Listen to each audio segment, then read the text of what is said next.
très heureux de vous présenter cet événement, donc Belten 2024, du 3 au 5 mai.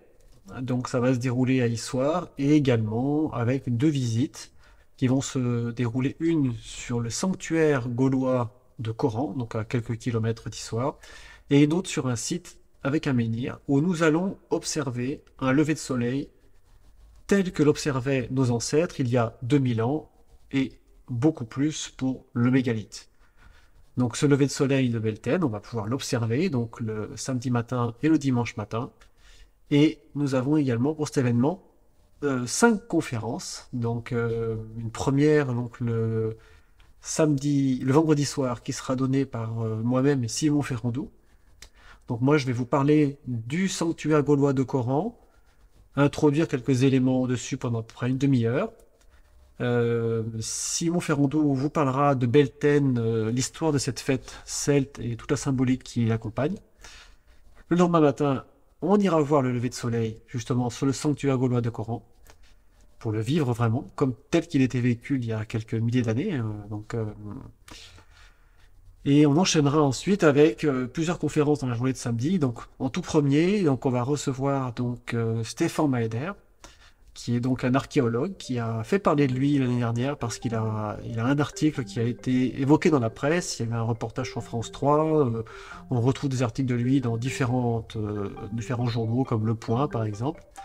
Puisque cet archéologue depuis longtemps, il étudie les mégalithes et notamment les cupules qui sont des sortes de ronds qui sont taillés dans les rochers, donc probablement en tapant avec un caillou sur la pierre, donc ça crée des sortes de creux circulaires. Et il étudie ça depuis au moins une vingtaine d'années. Et ses recherches l'amènent à des conclusions sur justement les représentations astronomiques du ciel avec des cupules qui sont marquées sur les rochers. Et donc il va nous présenter ses recherches et moi je suis très heureux de le recevoir parce que c'est quelqu'un qui s'intéresse à l'astronomie et au mégalithisme. Donc voilà, c'est vraiment chouette de recevoir un archéologue ici à l'association Artefact. L'après-midi, moi je donne une conférence qui n'est pas forcément en lien avec les mégalithes, indirectement si. C'est une conférence qui s'appelle Le génie des arpenteurs égyptiens, où je vais parler principalement des...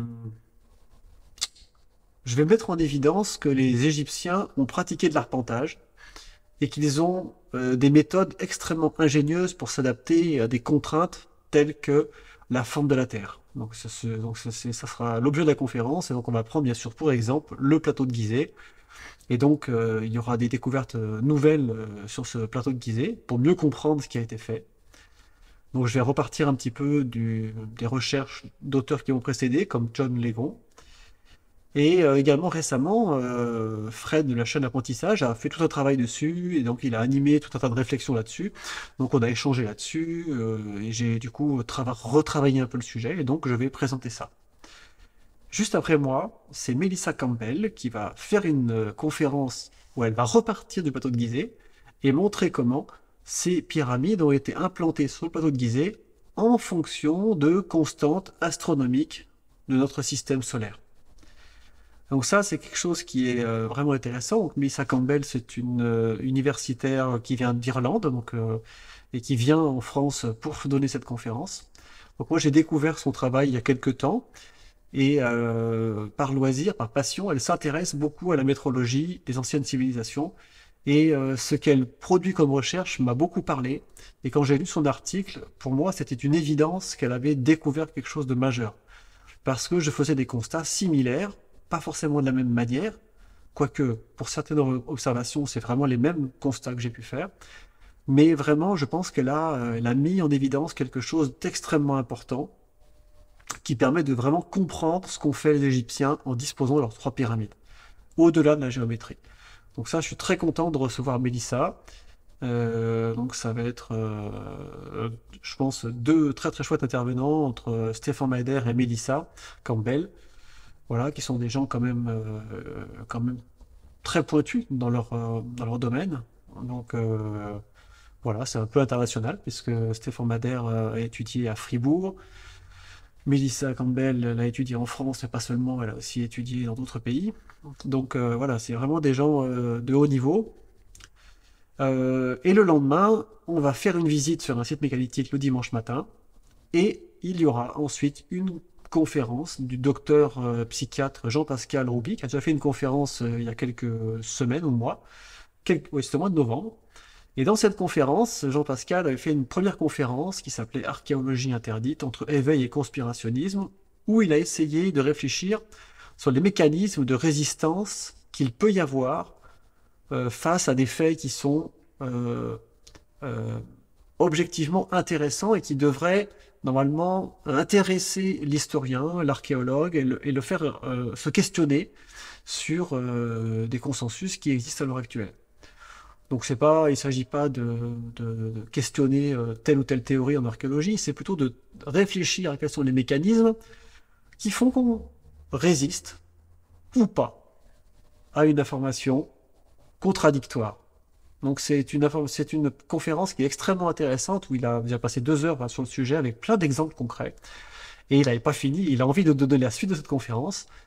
Donc évidemment, comme il est passionné aussi par l'archéologie, l'égyptologie et l'histoire, c'est un sujet qu'il étudie beaucoup et ça l'interpelle toujours de voir parfois comment certaines résistances peuvent s'opérer pour des faits qui sont quand même qui présentent une grande quantité d'objectivité et qui devraient normalement nous inviter à revoir un petit peu notre jugement.